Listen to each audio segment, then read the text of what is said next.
My name is Angie Tucker. I'm board member with Revelation Gardens, and Revelation Gardens is a Benton County nonprofit working to reduce the number of pets in need in our community.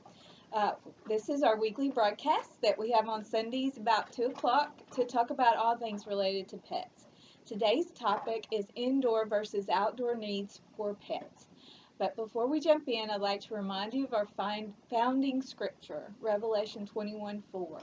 He will wipe every tear from their eyes. There will be no more death or mourning or crying or pain, for the old order of things has passed away.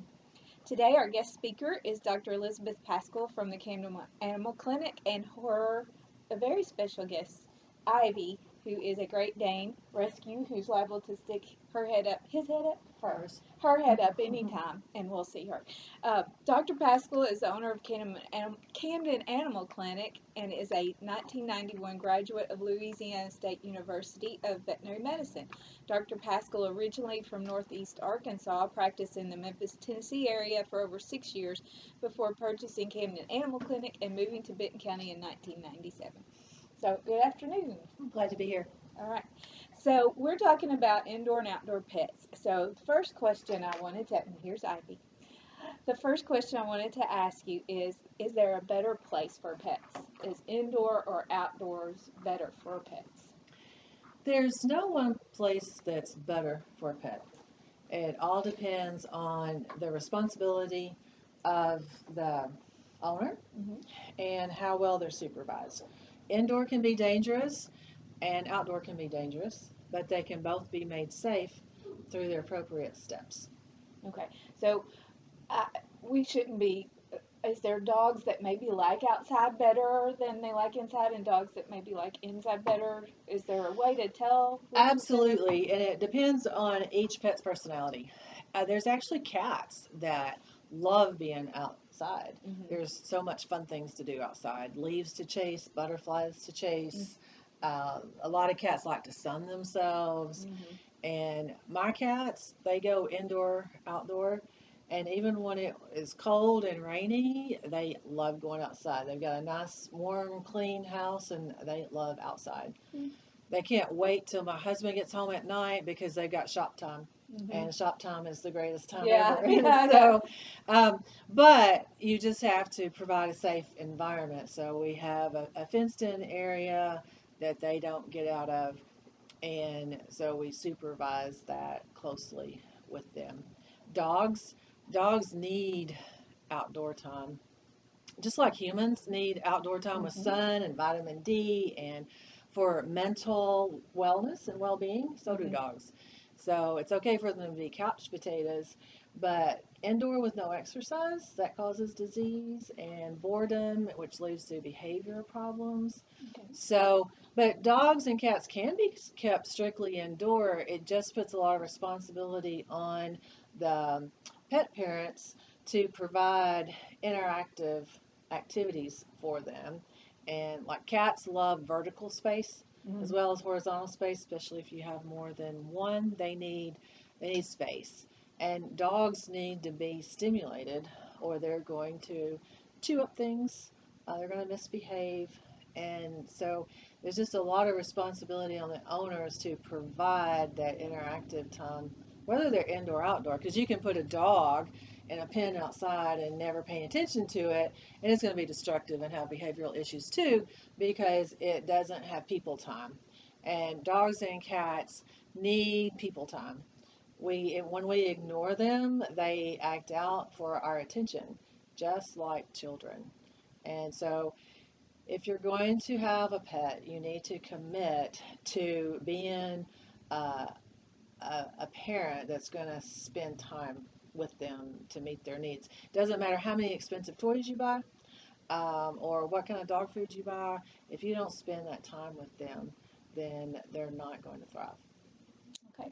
All right. Um, so let's say that you have an outdoor pet. What are the basic needs you need to meet for an outdoor pet? Full time outdoors. So let's say it's a dog. They need to have an enclosure of some sort. They need to be secured where they can't wander off of your property. They need to have food, water, and shelter. Those are the main basic requirements. And So many get in trouble because they wander off property. So they'll go to the neighbors and they'll get in a fight or they'll get hit by a car. People are always very upset if their pet gets hit by a car and the person who hit them did not stop, and Mm. or that person run over my dog. It's like, Mhm. well, they were in the road. Right, You know, right, yeah. you got to keep them out of the road. Very rarely do they go off road to hit a pet, Mhm. and so they're just as upset that they hit the pet. That's right. That's right. And so they have to be enclosed some way, and you can use electronic fences. Those work well as long as you keep the batteries charged, and that will usually keep them in with proper training, but that does not keep other dogs out. So you can still get into problems, which we'll talk about later on that. With cats, they just need to have a safe place to be able to get away from dangers. Okay. Stranger danger, they need a safe way. Even like if you have the capability of leaving your garage door cracked just a little bit where the cat can scoot under if Mhm. they need to get away from something, or um, just a safe place for them in the wintertime. Something warm. You have the warming blankets that you can put in a little cat house. Um, their food needs to be protected from the wildlife because everything likes to eat cat food. The Yeah. possum and the squirrels and Yeah. the raccoons and the other stray cats. So you just need to provide a place for them, but food, water, shelter, and human attention. Yeah, yeah. So I sort of asked if there. My next question was, is there a difference between a cat's needs and a dog's needs outside? And you kind of answered that, I think. Yeah, Yeah, it is much harder to enclose a cat yeah. than it is a dog because they will climb fences. But there's ways to do it. There's lots of innovative things out there, lots of enclosures, and then too, some cats, like you adopt a cat that's a neighborhood cat, it's pretty streetwise, and there's ideal, there's less than ideal, there's acceptable. So you just have to kind of be willing to evaluate each pet. And you could have a dog that just did nothing but lay on your front porch. Still, it's not good to let them have free range. But we've actually had some cats in our neighborhood that live longer than my house cats, and Yeah. they're street smart. Right. Yeah. So Yeah. um, still, but the basic needs are food, water, and safe shelter. Okay. So let's talk about why spaying and neutering for outside cat pets is so important. We'll again talk about dogs first. Okay. Um, let's talk about male dogs that are not neutered, because a lot of people feel okay with a male dog because Mhm. they're not going to have puppies. Well, they're not going to carry the puppies, but they can contribute to the animal overpopulation. Plus, if they can smell a female dog in heat for a long ways away, they will tend to roam and go that direction. They could get hit by a car. They could get in a dog fight over the female dog. And then you've got, unwanted puppies. For females, even if you have them in an enclosure, dogs can breed through fences. Oh, Yeah. And then no. dogs can break out of enclosures. So Yeah. there's very few enclosures that are foolproof when it comes to dogs in heat, male dogs wanting to breed. And so every individual has to take responsibility for the animal population. It's just all of our responsibility. Yeah. And so you have to do it for the community. And then for cats, so male cats, if they're intact and not neutered, they will fight. They will get diseases like feline leukemia from fighting, feline AIDS from fighting. He Um, wants that cookie. and Ivy, stop. And then the female cats can breed, and so they can have a litter while they're still nursing the first litter. And so before you know it, you can be feeding one female cat, and then you can have easily 30 or 40 or even more, uh, being well intentioned, you know. So they just really need to be spayed and neutered. outside especially, but inside too. There's problems inside. We'll get to that.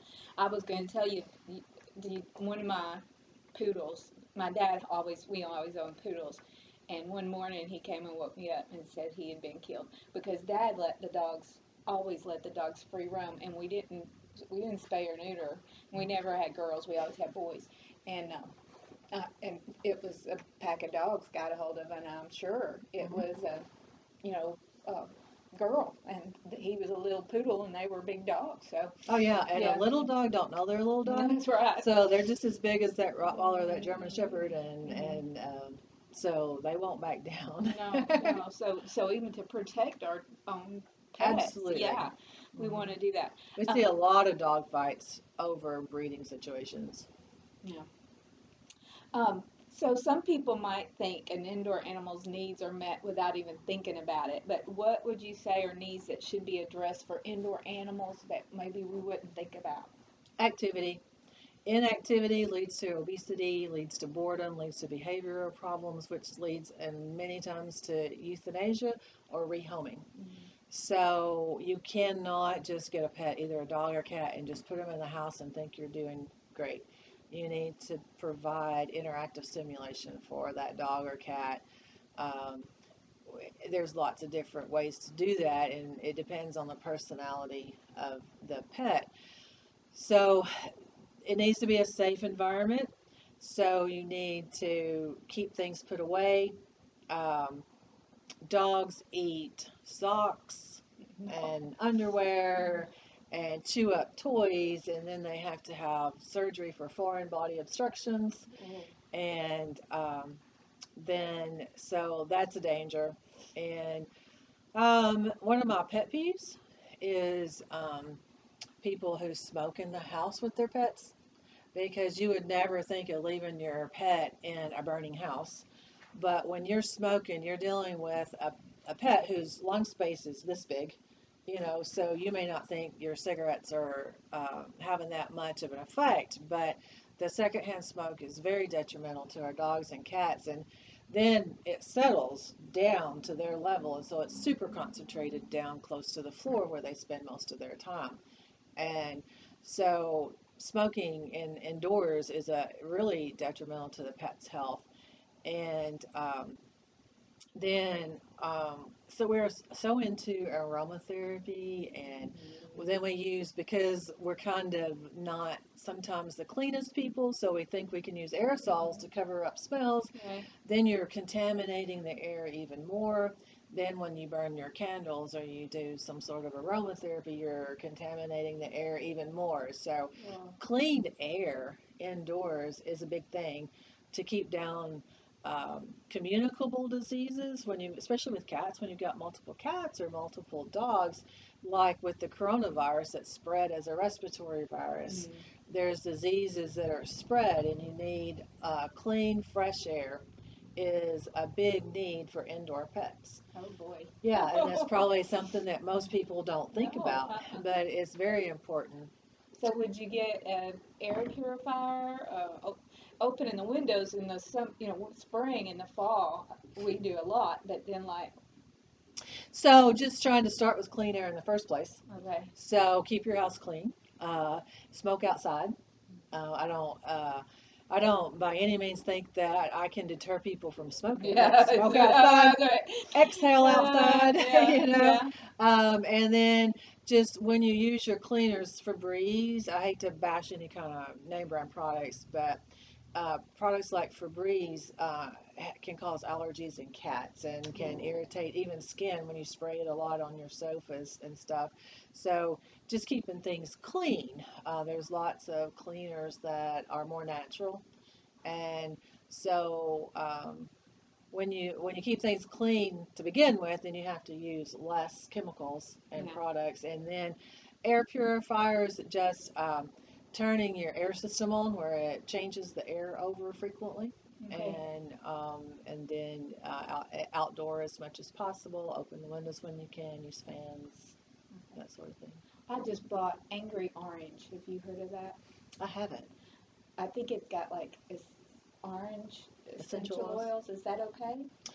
Anything usually in moderation. It's Okay. when you overdo things. Okay. I love to clean with lemon. I just love the scent of lemon. It smells This fresh is and real clean to me. citrusy smelling. It's a really nice Yeah. smell. Yeah. But you can overdo anything. Is moderation's the key Okay. there with your cleaners. And then, like always, usually when you use your cleaners, then you should go behind it and then clean with water, once your cleaners have done their Okay. thing.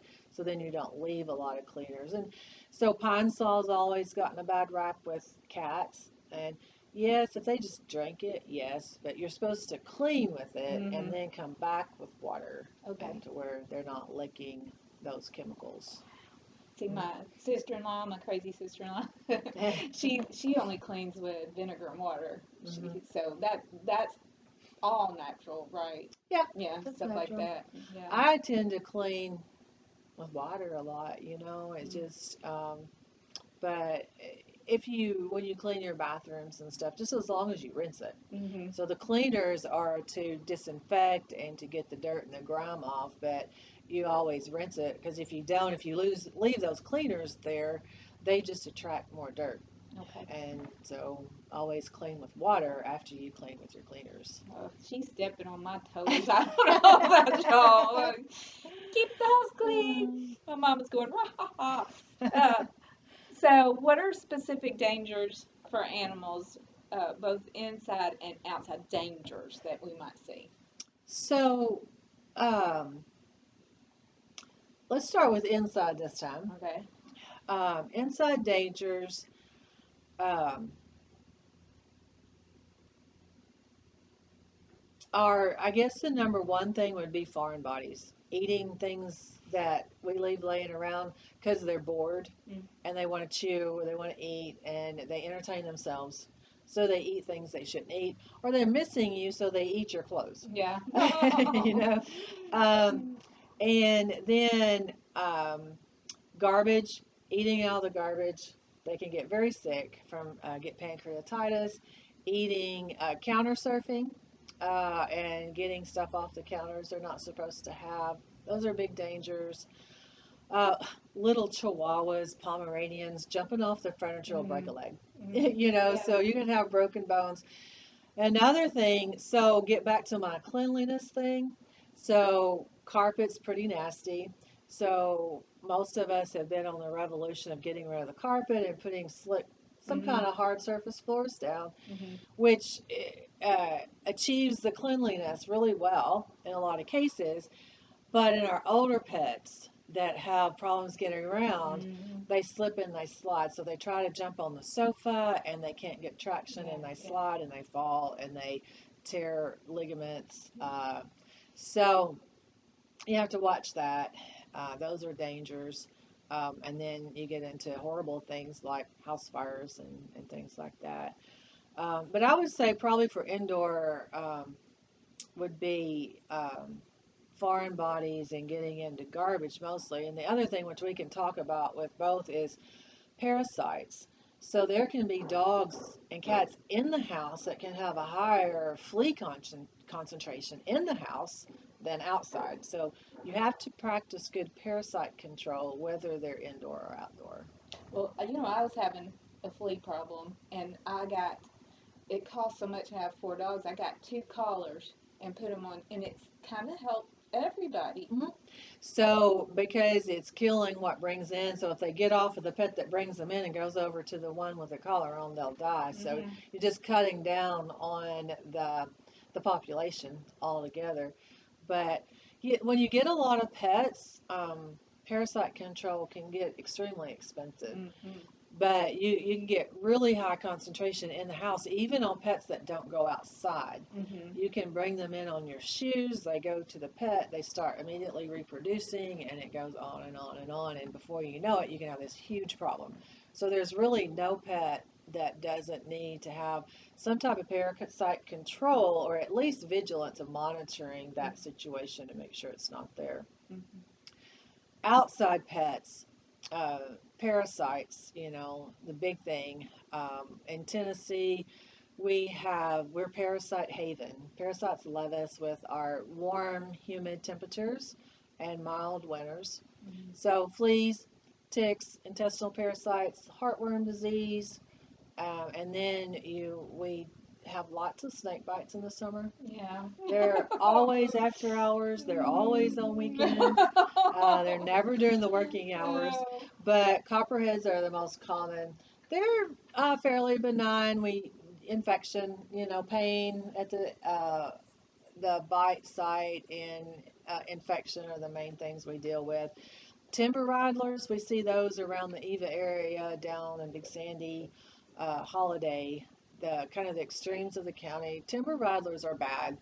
If they get a timber rattler bite, they need to go to an emergency facility ASAP for antivenom. Wow. Then you've got predators, coyotes were bad. Starting to have mountain lions, or is that right? Uh-huh. Cougars? That's Yes. what I've heard.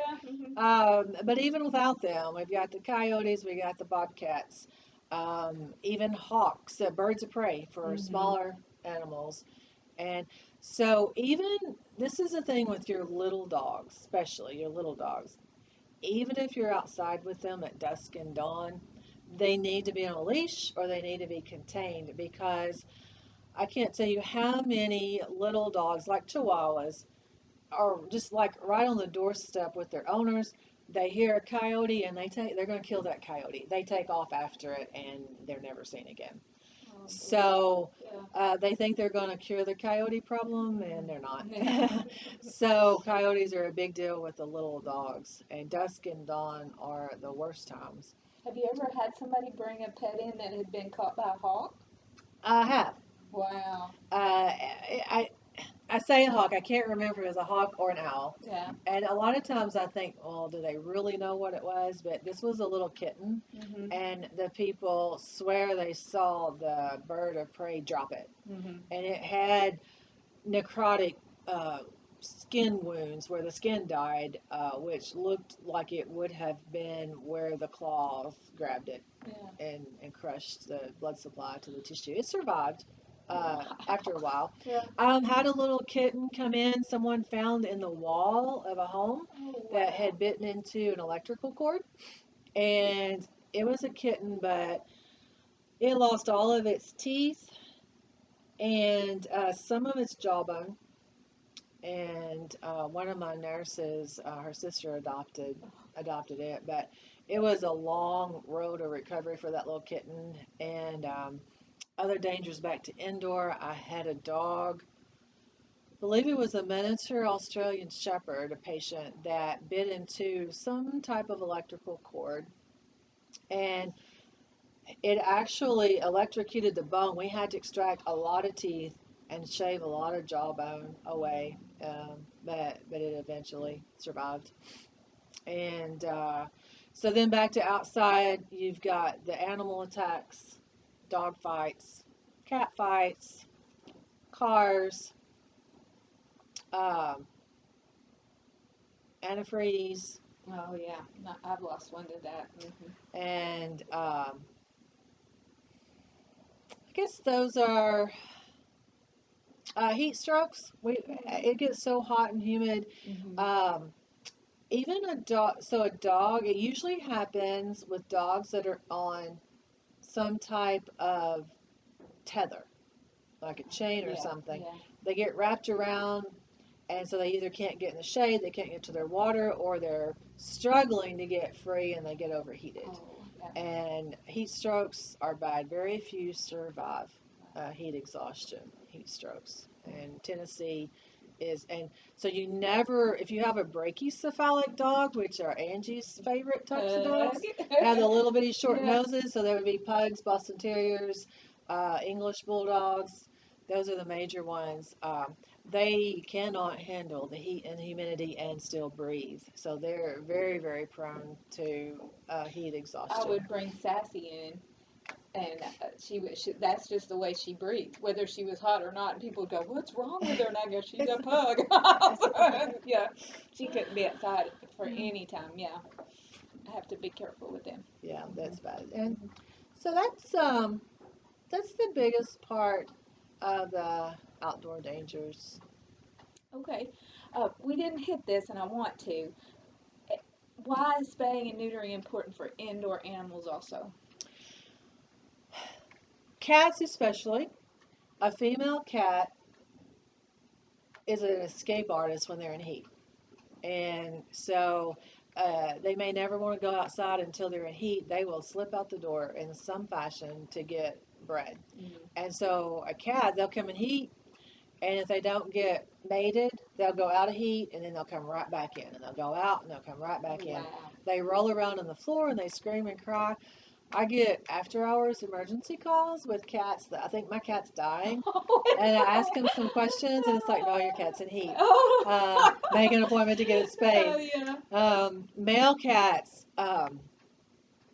it would be difficult to have a male cat in the house. Just their urine is so strong, smells so bad, it can ruin your house. Mm-hmm. And then it'll want to escape too. But for females, one important reason to spay females is they can develop a life-threatening uterine infection. And we see it all the time. And they have to have emergency surgery or they will die. The surgery is to just spay them, basically. Mm-hmm. It's called a pyometra. And we see it a lot of times. I'll just be spaying a young cat routinely, and it's like, oh, it's got a pyometra. Good thing they got it in. Oh, wow. The owners didn't even Right. know it. But as they get older, the incidence of developing a pyometra increase significantly. And then you've got like a 9, 12, 13-year-old dog that is very toxic and septic, and now it's going to surgery, which can increase the risk. But I actually had a dog this week came in for a bloody discharge. It actually just came in for a routine annual exam, and oh, by the way, it's leaking some blood somewhere. Mm-hmm. Had a really bad pyometra. We took it to surgery that day, so they were just lucky that they got it in at the right time. There was one police officer one time when I first came here, had a cocker spaniel that was pretty old, and he's not here anymore. So don't try to guess. Don't try to guess who it is. But I kept after him. You know, if you don't spay your dog, she's gonna get pyometra. And yeah, I'll do it. Well, it comes down to Christmas Eve. The dog is deathly sick with a pyometra. And so I told him, I'll come in and do the surgery, but I'm not calling my staff in because you had plenty of warning. Right. You're going to have to assist me in surgery. No. So he did. Oh, great. Yeah. But I had been after him and said, this is going to happen, or could happen, and it did. So it's a very real thing. So spaying, even if you're not concerned about reproduction and that they're not going to get pregnant and you're being responsible in that area, when they get to be middle age or older, for health reasons, it needs to be done. The same with male dogs. They can develop prostate cancer or prostate problems. We actually see prostate cancer in neuter dogs, but they can develop prostatic infections and hyperplasia and cysts. And the thing we see the most in male dogs that are not neutered are anal tumors, the tumors right around their anus. So those are all good reasons to neuter your male dog, even if you're not going to let them reproduce. Okay. All right. So we've told a few unique stories. Do you have any other unique stories that are about indoor-outdoor dangers that surprised you or were Yes, interesting? and some of them are really bad. Um, but one of the most memorable ones that turned out well was it was lunchtime, and somebody brings this little Boston Terrier in with a spring from a recliner sticking out of its eye socket, just like waving, and it was the corkscrew type. And so the dog was just like happy. So it somehow got under the recliner, got stuck. The people had the presence of mind to cut the spring. And so, veterinarians kind of get freaked out too. It's like, oh my gosh, where is this thing going? Yeah. So I sedated it and did a radiograph, and it had just gone behind the eyeball. It was in the socket.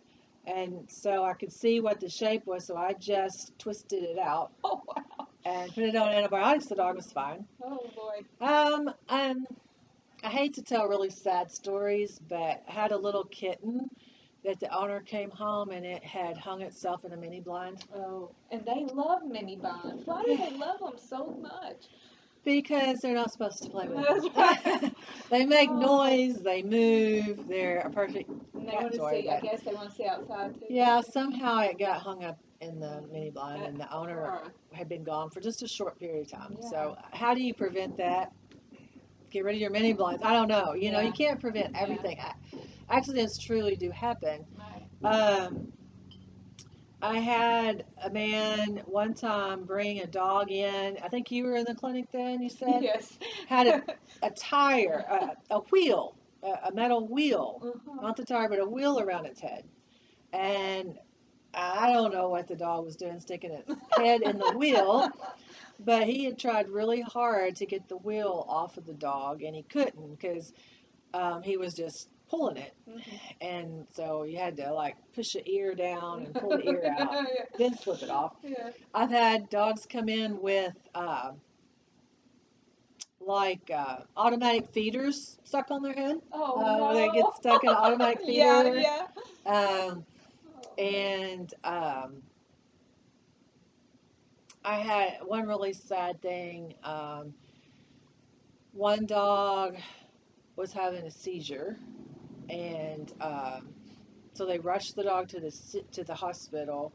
Um, they had there was something cooking on their stove. They forgot to turn it off in the rush and the frantic of the dog having a seizure, and their house burned. The other dog died in the Oh, fire. It was just one of those things tragic, which yes. yes, Oh. total tragedy. So my husband and I, we're good. We always have a sticker on our windows Yeah. telling the fire department how many pets are inside. Yeah. Um, there's only so much you can do to try to get them, but it is important. At least they'll know that there's pets Right, inside to right. try to. I wonder if we could get some for the Revelation Gardens to sell that say this many pets. Yeah. And but of course, then for the safety of the fire department, it's very important you keep it updated. Yeah. Uh, Oh, I know. Wouldn't that be yeah, awful? so Yeah. you need to keep it updated. Yeah, yeah. Um, My brother had one on his house, and I said, "You need to take that off because there's not any dog in this house." right, Yes, so yeah. you just have to be aware of that to Mhm. keep it updated. Just like I'll put a push in right now for microchipping. Mhm. Microchipping is great for dogs to reconnect with owners. We were actually able to connect a hit by a car dog that the shelter picked up this week. It had a microchip. Uh-huh. I got hit in the side of the head, lost a lot of teeth, but other than that was fine. But it had a microchip, Mhm. so we're able to get it Wonderful. connected. Yeah. But keeping your information updated is very critical because people get the microchip in and they forget when they change their phone number or they move, they forget that, they need to Yeah. update their microchip information. So we frequently get pets with microchips that the information's not updated and so we still can't contact who they go to. Okay. All right. So, do you have anything to add that we haven't mentioned? Have we hit everything you think's important for indoor outdoor safety? What about plants? We never did talk about plants. So there are a lot of plants that are toxic, especially to cats, lily family, lots of plants.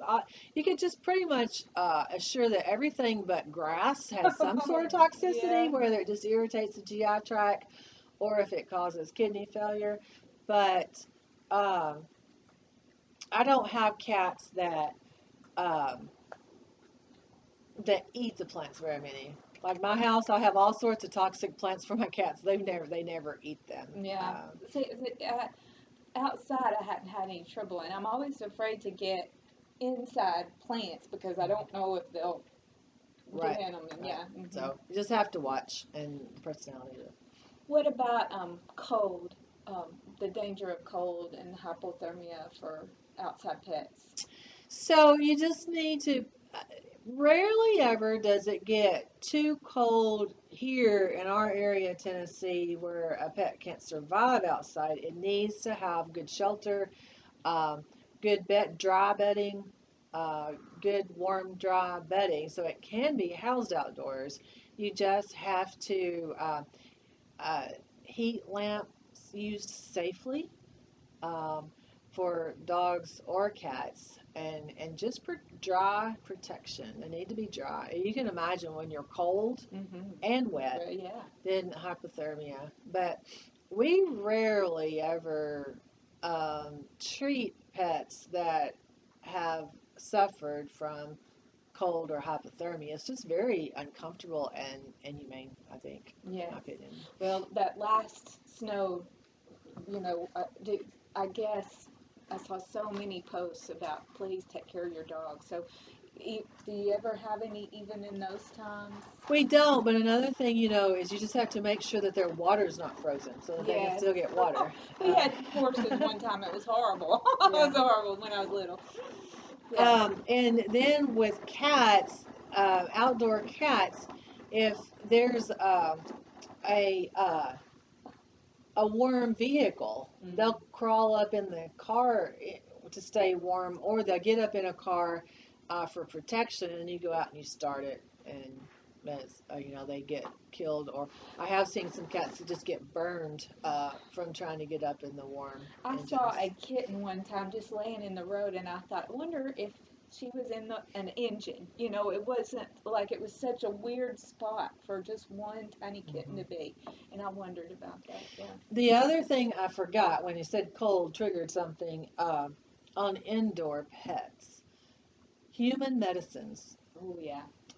We'll get pets poisoned from taking the human medicines, and some of the worst ones are human behavioral medicines. I don't know the best way to say that, but things that you take for some type of mental reasons, yeah. or bipolarism, or those sorts of drugs. I had one dog come in on a Sunday, actually.